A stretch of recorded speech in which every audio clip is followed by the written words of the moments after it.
Okay, important topic आपण start करतोय. After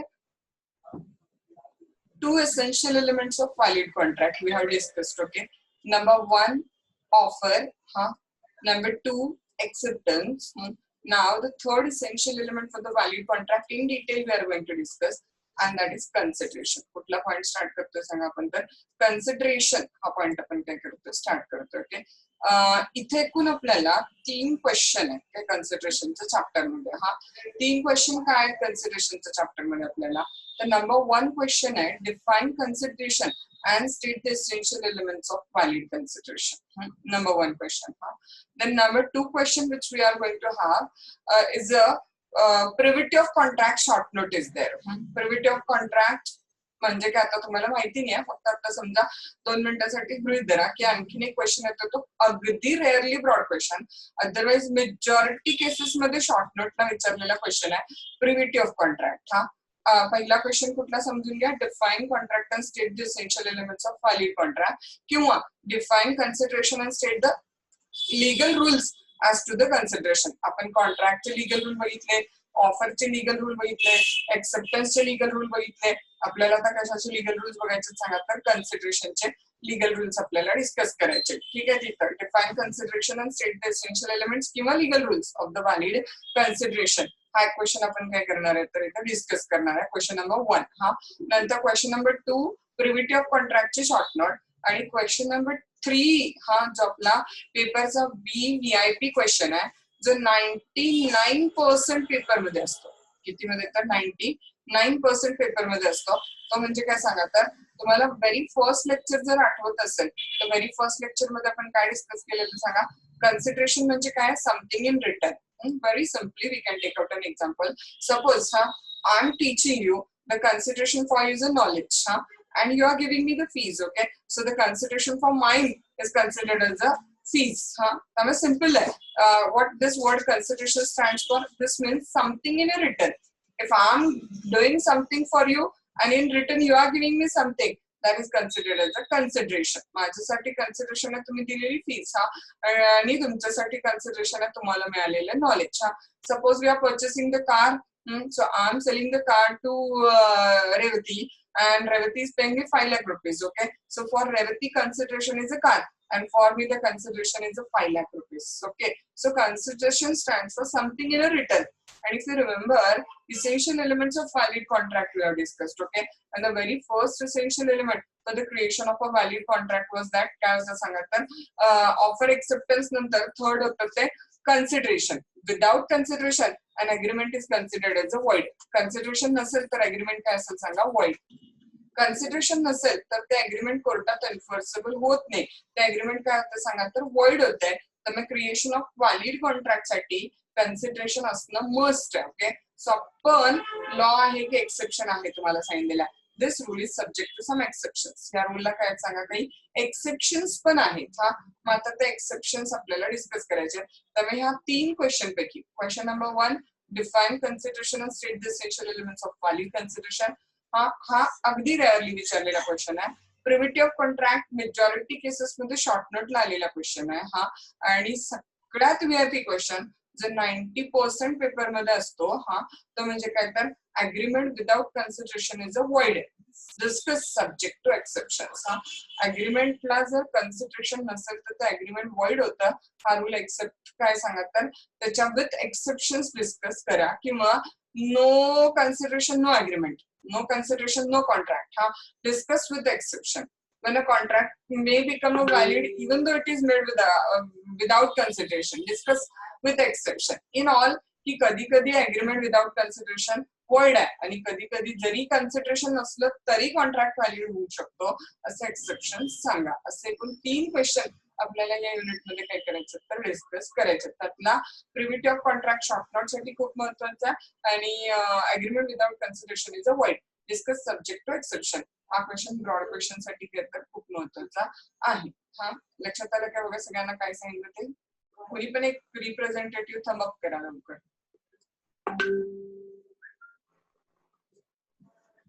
okay, start करूया आपण. पुढे बघा, further introduction. First question, define consideration and state the legal rules of a valid consideration, or define consideration and state the essential elements of valid consideration. Number one, introduction. According to Pollock, consideration is the price. पण आहे ना, price म्हणजे इथं कायम पैसे अशा अर्थाने घेऊ नका. प्राइस म्हणजे किंमत जी मोजतो की नाही, माझ्या कारच्या बदल्यात मी तुम्हाला तुमची कार तुम्ही मला दिला तरी ती प्राइस आहे. माझ्या कारच्या बदल्यात तुम्ही मला तुमची कार दिला तरी तुम्ही माझी कार घेण्यासाठी मोजलेली किंमत आहे ना, की तुम्ही तुमची कार मला दिला, राईट. सो कन्सिडरेशन म्हणजे काय सांगा, प्राइस आहे. Price stand for not every time consideration need to be in money form. Consideration may be in any valuable form. जसं तुम्हाला आता कन्सिडरेशन काय सांगा, नॉलेज आहे ना, त्यामुळे तुम्हाला तर वस्तू पण मिळत नाही, तुमचं कन्सिडरेशन काय आहे सांगा, तर नॉलेज आहे. त्यामुळे consideration should be anything which is valuable. त्याला कुठलं एक भौतिक रूप पाहिजे, फिजिकल फॉर्मॅट मधलं पाहिजे किंवा मनी फॉर्म मध्ये पाहिजे असं काही रिक्वायर्ड नाहीये. लेट्स ओके, सेक्शन च्या आधी काय बघू आपण, पोलोकची definition. What Pollock is saying that see consideration is a price for which the promise of the other is a bought, and the promise thus given for a value is a enforceable. Consideration is thus one of the काय सांगा essential element आहे to support the contract. Contract support करायला one of the essential element कोण आहे सांगा, consideration आहे. Agreement without consideration काय असेल सांगा, void असेल. Subject to exceptions. Consideration एक टेक्निकल टर्म आहे तुम्हाला सांगितलेला, ज्याचा काय अर्थ होतो सांगा, समथिंग इन रिटर्न. मी तुमच्यासाठी काहीतरी केलं तर तुम्ही माझ्यासाठी जे करता ते समथिंग इन रिटर्न म्हणजे काय सांगा, तर कन्सिडरेशन आहे. कुठला सेक्शन डिफाईन करतो सांगा कन्सिडरेशन, सेक्शन 2D कन्सिडरेशनला काय करतो तर डिफाईन करतो तिथं. Again there are various legal rules as to the consideration. Okay, so consideration, त्याचे definition, essentials, general rule, agreement without consideration is a void, त्याचे exceptions all can be discussed as under. बघा, आपल्याला एक Latin phrase, in fact दोन Latin phrases आतापर्यंत गेल्या. एक होती ab initio. ab initio stand for from the beginning, सुरुवातीपासून. एक फ्रेज आपल्याला गेली आणखी, कन्सेन्सस ad idem. म्हणजे लक्षात, agree upon same thing in the same sense. Consent साठी बघितलेला, त्याच वस्तूवर त्याच पद्धतीनं दोन्ही पार्टीने होकार दिला की काय म्हणायचं सांगा, तर कन्सिडरेशन आहे. Agreeing upon same thing in the same sense म्हणजे काय सांगा, तर कन्सिडरेशन आहे. सॉरी, कन्सेंट आहे. आता आपल्याला ह्या युनिट मध्ये तिसरी फ्रेज येणार आहे जी तुम्हाला कंपल्सरी लिहायची आहे. इनफॅक्ट तुम्ही उत्तर सुरू करताना पण असं करू शकता, काय, consideration in a Latin term stand for quid pro quo. बघा, consideration is a technical term आहे, used in the sense of a quid pro quo. Compulsory हा शब्द उत्तरात यायलाच पाहिजे. तिन्ही पैकी कुठलेही युद्ध उत्तर क्वेश्चन, पण हे वाक्य कुठेतरी मॅनेज करायचं असते.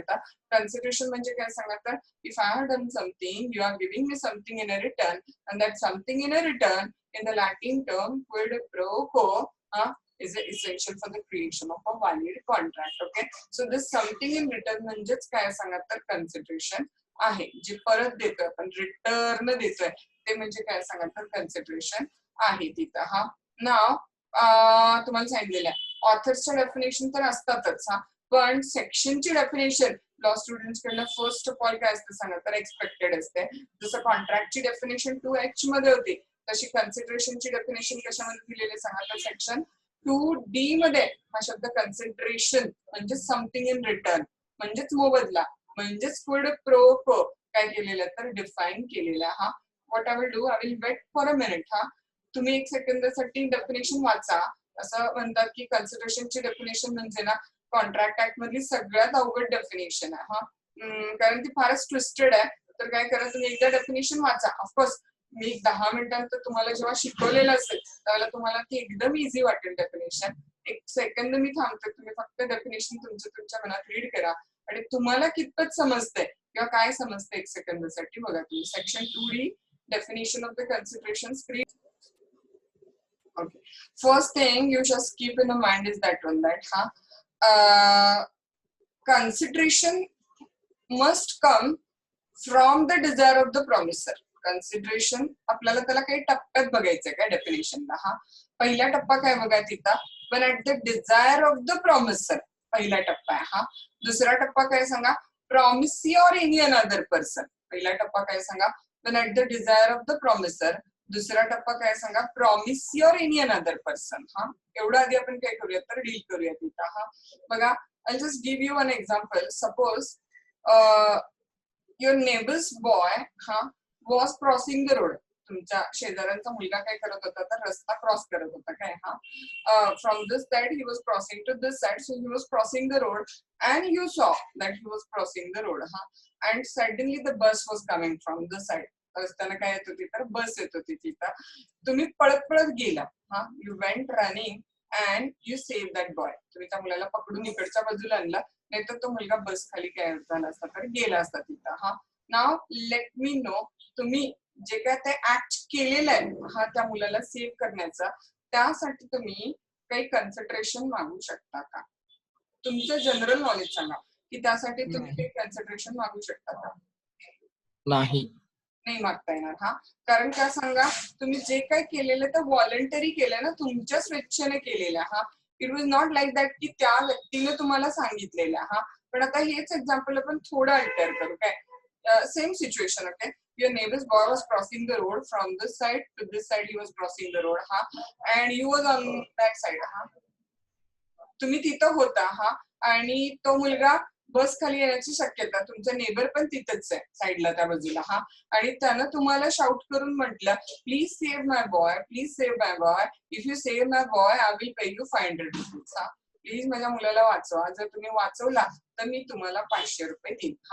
नाव again same story, you went and you saved the life of that particular boy, and now you are entitled to claim 500 rupees from your neighbor. आता तुम्हाला तुमच्या नेबर कडून 500 रुपये मागायचा अधिकार आहे. कारण बघा, तुम्हाला आता पहिला हिस्सा लक्षात येईल. when at the desire of the promiser.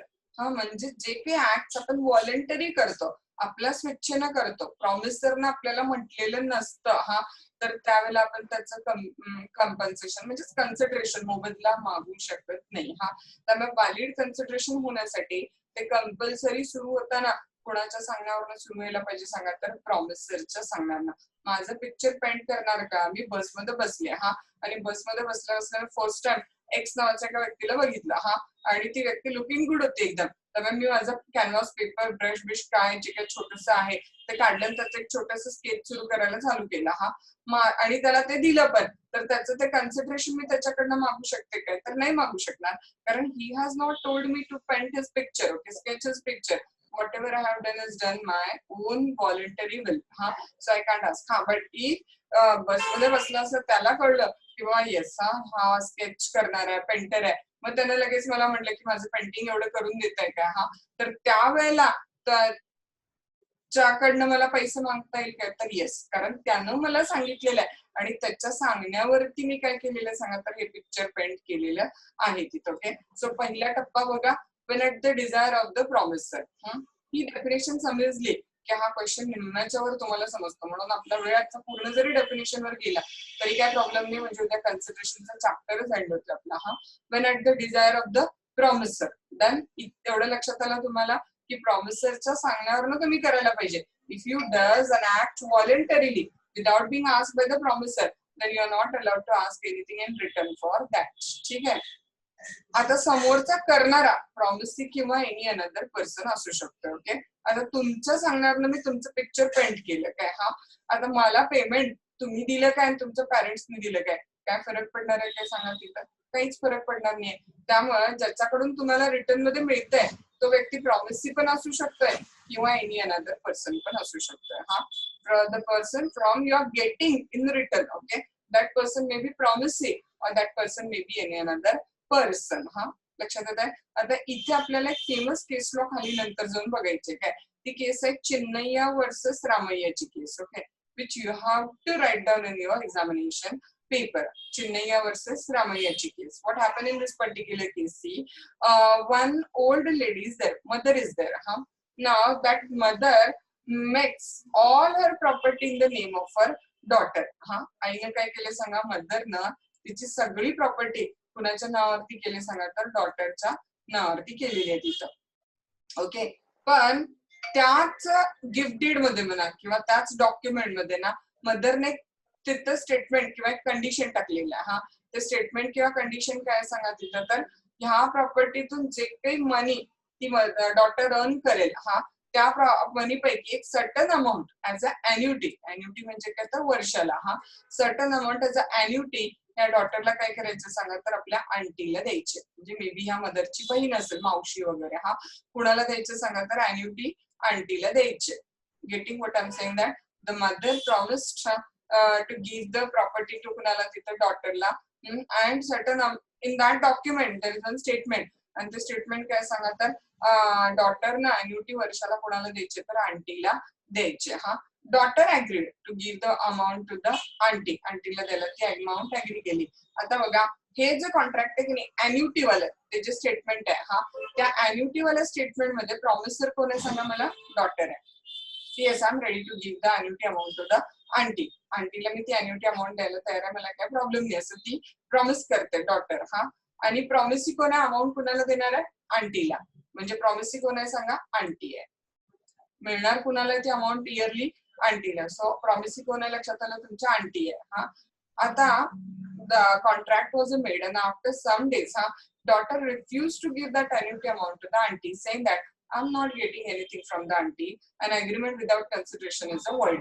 मला आंटीकडनं काय मिळते काय नाही, तर मी आंटीला द्यायला काय बाउंड आहे काय नाही, कारण लॉ सांगतो की अग्रीमेंट विदाउट कन्सिडरेशन काय सांगा, तर वॉइड आहे. आणि मला आंटी काय देत नाहीये, तर मी आंटीला द्यायला काही बाउंड नाहीये असं म्हणून ती डॉक्टर आफ्टर सर्टन डेज काय करते सांगा, तर एन्युटी अमाऊंट द्यायला डिनाय करते.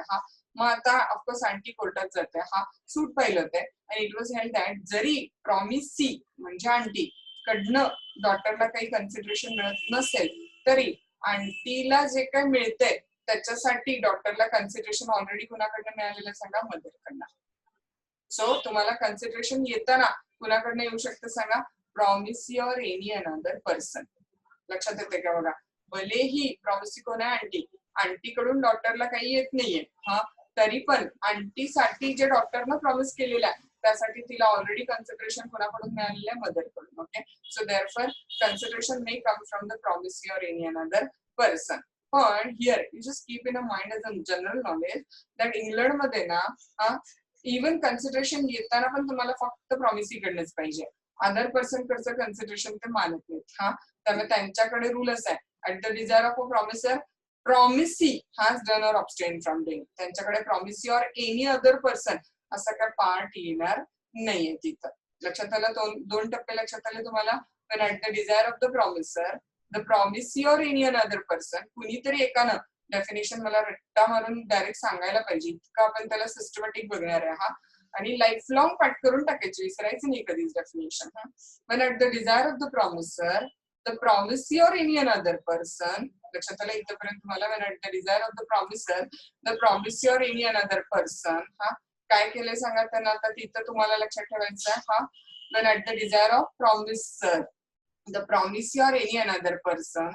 आता त्याच्या आधी मला तुम्हाला एक गोष्ट सांगायची आहे, 3 पॉइंट वरती जाण्याच्या आधी काय ती गोष्ट काय सांगायचं बघा, कन्सिडरेशन एक ऍक्ट फॉर्म मध्ये असू शकतं.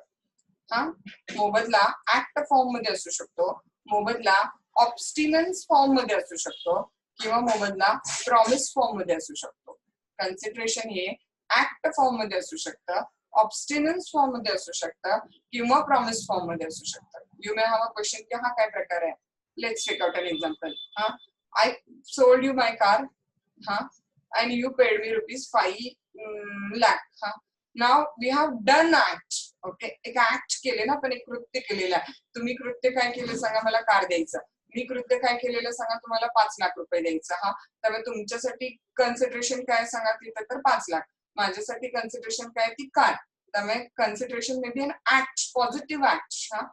Got the point. Consideration may be an abstinence. तुम्हाला आठवतं मी तुम्हाला एक्झाम्पल सांगितलेलं की तुम्ही advocate आहात, you are already an advocate and you have come for an interview in my law firm. म्हणजे law firm आणि तुम्ही तिथे इंटरव्ह्यूला आलेला and I selected you as an employee in my law firm. The salary decided for you was ₹15,000 per month initially. But within 2 months I come to know that you are a very good asset for my law firm. तुम्हाला मला सोडायचं नाहीये आणि तुमचं knowledge बाहेर कोणालाही कळलं तर तुम्हाला कुणी सहज ₹40,000 जॉब वरती काय करेल तर ठेवेल.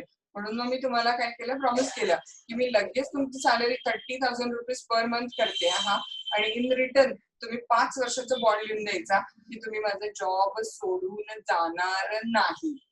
आलं लक्षात तुम्हाला? म्हणजे काय आलं सांगा, ऑब्स्टिनन्स.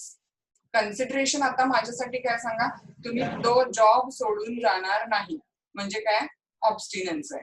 लक्षात आलं? ऍक्ट ऑब्स्टिनन्स हा. आणि तुम्ही माझ्यावर सूट फाईल करू नका, मी तुम्हाला प्रॉमिस केलं, तुम्ही मला प्रॉमिस केलं की तुम्ही माझे पैसे मला परत द्याल. म्हणजे आपण दोघे एकमेकांना काहीतरी प्रॉमिस करतोय जे आपण in future we are going to complete it. Okay, so consideration may be an act, consideration may be an abstinence, and consideration may be काय असेल सांगा तर प्रॉमिस. काय असू शकेल, ऍक्ट असेल, ऑब्स्टिनन्स असेल, किंवा ते काय असेल सांगा, प्रॉमिस असेल. लक्षात आलं? त्यामुळे कन्सिडरेशन म्हणजे पैसेच असतील असं नाही. Consideration may be an act, consideration may be एखादी गोष्ट करण्यासाठी मोबदला, एखादी गोष्ट न करण्यासाठी मोबदला, किंवा एखादं प्रॉमिस या रूपात पण कन्सिडरेशन असू शकेल तिथं. गॉट द पॉइंट हा. आता लास्ट टप्पा बघा, जे आपल्याला हे 3 पॉइंट बघायचे हा. मी तुम्हाला 3 एक्झाम्पल देते का तिथं हा.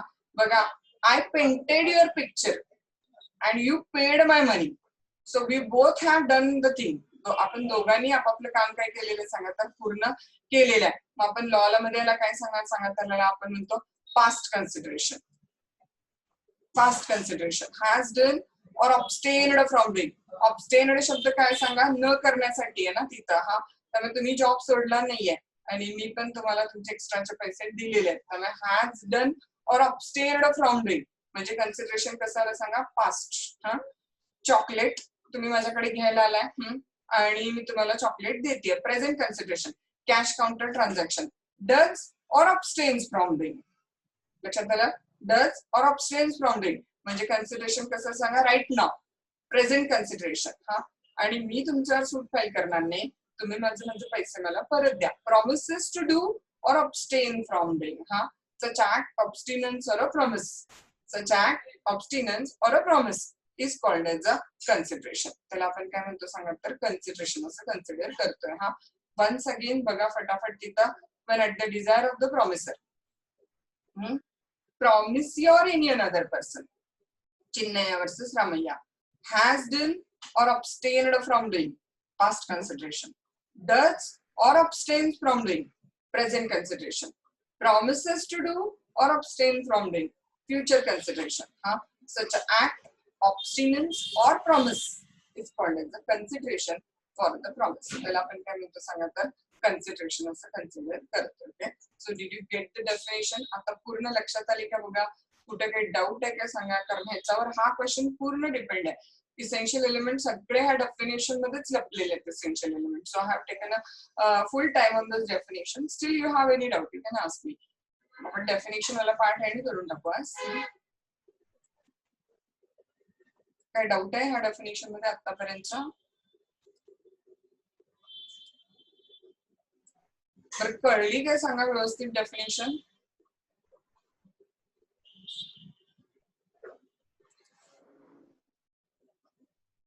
ओके,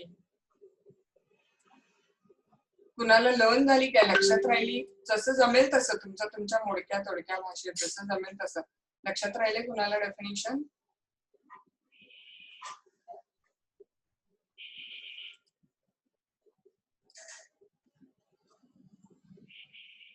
माईक ऑन करायला फार काय मेहनत लागत नाही.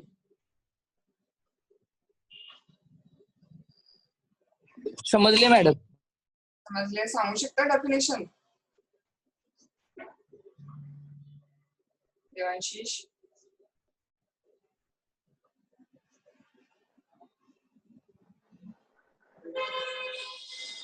ओके, उद्या सांगा मला, उद्या लर्न करून या हा डेफिनेशन आणि उद्या सांगा. When at the desire of the promiser, promisee or any another person has done or abstained from doing, does or abstains from doing, promises to do or abstain from doing, such act, abstinence or a promise is said to be consideration. तशीच तोडून लक्षात ठेवायची. बरोबर आहे तशी definition काय तर लक्षात राहते तिथे. Okay, now the second definition we are going to see, that is given by justice Patteson. कुठल्या केसमध्ये? थॉमस वर्सेस थॉमसच्या केसमध्ये हा. Consideration means something which is of some value in the eye of the law. Consideration म्हणजे काय सांगा तर ज्याला लॉ व्हॅल्युएबल कन्सिडर करता हा कन्सिडरेशन हे बेनिफिट असू शकते किंवा डिट्रीमेंट, कधी कधी कन्सिडरेशन हे नुकसान फॉर्म मध्ये पण होऊ शकते. डिट्रीमेंट म्हणजे नुकसान, रिस्पॉन्सिबिलिटी वगैरे. हा it may be some benefit to the plaintiff and some detriment to the dependent. हा परत बघा क्युरी वर्सेस मेसाच्या केसमध्ये पण तसंच सांगितलंय, फक्त थोडस छोटं करून दिलेलं आहे. कन्सिडरेशन एका पार्टीला बेनिफिट आहे, benefit to the promiser and loss to the promisee or loss to the both. Consideration benefit to promisor आहे, loss to promisee आहे किंवा loss कोणाला असू शकते सांगा तर both. Okay, thus simply A agrees to sell his car to the B for rupees 10,000. A B ला car द्यायला agree होते कितीला 10,000. हा car is the consideration for B and 1,000 rupees is a consideration for the A. Simple. एकाचं consideration car आहे आणि एकाचं consideration 10,000 रुपये आहे तिथं. ओके, सो कन्सिडरिंग अबो तुम्हाला माहिती आपल्याकडे कन्सिडरेशनचे काय प्रकार असतील सांगा. 2 टप्प्यात सांगायचं. ऍक्ट, ऑब्स्टिनन्स, प्रॉमिस आणि दुसरं टाइप काय सांगा तर पास्ट कन्सिडरेशन, प्रेझेंट कन्सिडरेशन आणि future consideration. So next point काय करतो सांगा आपण काइंड्स ऑफ कन्सिडरेशन. बघा in India if you analyse the definition of section 2D, consideration एक ऍक्ट असू शकेल डुईंग समथिंग. ऑब्स्टिनन्स असेल म्हणजे करू नका. ऑब्स्टिनन्स और फॉरबिरन्स म्हणजे ऑब्स्टेनिंग फ्रॉम डुईंग समथिंग. किंवा कन्सिडरेशन काय असेल सांगा एक रिटर्न प्रॉमिस असेल. हा दस in India as per the definition of section 2D consideration past असेल, प्रेझेंट असेल किंवा फ्युचर कन्सिडरेशन असू शकते. ओके, तुम्हाला सांगितलेलं कन्सिडरेशन हे मस्ट आहे.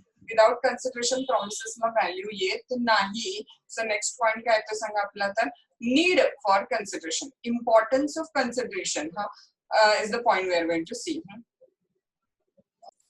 Okay, so we'll see the need for consideration. Need for consideration. As a general rule, it is only if there is a consideration the agreement become a valid. Consideration असेल तरच agreement काय होणार सांगा valid होणार आहे. हा agreement without consideration is considered as a void. हा जर कन्सिडरेशन नसेल तर ते अग्रीमेंट कोर्टात एन्फोर्सिएबल नाही, म्हणजेच अग्रीमेंट कसं सांगा void. तुम्हाला आता फ्रेंड फोटोग्राफरचं एक्झाम्पल आठवत आहे. तुम्ही त्याला बिना पैशाचं हा फुकट मध्ये फोटो काढायला बोलवलेला आणि तो नाही आला तर ते अग्रीमेंट काय असेल सांगा तर कोर्टात एन्फोर्सेबल नसेल, वॉइड असेल. हा हा खरं तुम्ही थोडे कमी पैसे देऊन त्याला अग्री केलेला आहे, पण तो येतो म्हटला आणि आला नाही तर तुम्ही ऍक्शन घेऊ शकताय. त्यामुळे कन्सिडरेशन कमी असलं तरी चालतंय, ॲडिक्वेट नसलं तरी चालतंय, मार्केट व्हॅल्यूचं नसलं तरी चालतंय, पण असणं आवश्यक आहे. It is essential that there must be a consideration. Without consideration agreement become a void. Okay, now here the question is why law enforces only an agreement which is made with the consideration. असं का question mark आहे. हा की consideration का आवश्यक आहे. बघा मी तुम्हाला मागे पण सांगितलेलं, suppose we are doing some charity work. हा एखाद्या फाउंडेशनला वगैरे आपण ऍडव्होकेट असू समजा आणि आपली पर्सनल प्रॅक्टिस पण असेल तर ऑफकोर्स आपण ज्यांच्याकडनं पैसे घेतो त्यांच्या बाबतीत आपण काय असतो सांगा तर जास्त सिरियस असतो, कारण आपण कन्सिडरेशन घेतलंय म्हणजे ते एक लिगल बाइंडिंगनेस येतं की आपण त्यांचं वर्क काय केलं पाहिजे तर कम्प्लीट केलं पाहिजे. ओके, सपोज म्हणजे काही फ्रेंड्स माझ्याकडे लॉचे डाऊट्स घेऊन आले हा आणि अपोजिट साइडला तुम्ही यायचे आणि मला फीज पे आउट केलेली आहे तर ऑफकोर्स मला एक इंटरनल बाइंडिंगनेस तुमच्या बाबतीत जास्त वाटतं, कारण if I have taken something from you my mind tells me that I must give 100% output to you तिथं. हा त्यामुळे when there is a consideration अग्रीमेंटला काय येतं सांगा तर बाइंडिंगनेस येतं तिथं. हा बघा the reason why the law enforces only those promises which are made with consideration is that gratuitous म्हणजे free without consideration. Gratuitous or voluntary promises are often made rashly without due deliberation. कारण असे charity वाले काय promises आपण रॅशली करतच असतो. बऱ्याच function मध्ये वगैरे लोक येतात बघा, माझ्याकडून मी लवकरच 10 लाखाचं बक्षीस अनाऊन्स करेल, तो माणूस पण येत नाही, त्याचं 10 लाखाचं बक्षीस पण येत नाही, फक्त तेवढ्या पुरतं त्या भाषणात स्वतःच्या मोठेपणासाठी he use to say that okay I will give 10 lakh rupees prize and all that etcetera. So he didn't actually give at any time and we can't take an action on that person for that promise. Because that promise was only a charity promise, it was only a gratitude promise. पण याला exception आहे, पुढे exception येईल आपल्याला ते. हा the law looks with a disfavor on such a promises which result in one party obtaining something for nothing. एकाच पार्टीला मिळतंय आणि दुसऱ्या पार्टीला काहीच नाही मिळत आहे तर ते अग्रीमेंट काय सांगा तर void कन्सिडर केलेलं आहे. त्यामुळे one party is getting something हा and other party is getting nothing, त्याला लॉ एन्फोर्स करत नाही तिथं. हा agreement made without consideration provide no remedy to compel the performance of an agreement made without consideration. तर मग अग्रीमेंट विदाउट कन्सिडरेशनला कुठलीही remedy law देत नाही. For example, if A promises to pay rupees B 100 for nothing, हे agreement कोर्टात enforceable नाहीये. हा, तेच मग शरद ट्रेडिंग कंपनी वर्सेस स्टेटच्या केसमध्ये सांगितलं. काय सांगितलं सांगा? It was held that an offer is made with the promise not to revoke it and keep it open. मी ऑफर कधीच मोडणार नाही असं जरी त्यानं म्हटलं तरी तो ऑफर मोडू शकतोय, कारण ऑफर कायम ओपन ठेवायला त्याला कन्सिडरेशन काहीच नसतंय तिथं. Does not prevent the offerer from revoking the offer if it is not supported by consideration. त्याला सपोर्टिव्ह कन्सिडरेशन काय नसतं ना. तर ऑफर जर तुम्ही केली तर एक्सेप्टन्सच्या आधी ती ऑफर तुम्ही कधी पण मोडू शकता तिथं. Okay, so agreement to be valid must be supported by consideration. Agreement without consideration is a void. Consideration is one of the essential elements for valid contracts. Now, what exactly are the essential rules of valid consideration? We'll discuss tomorrow with essential elements of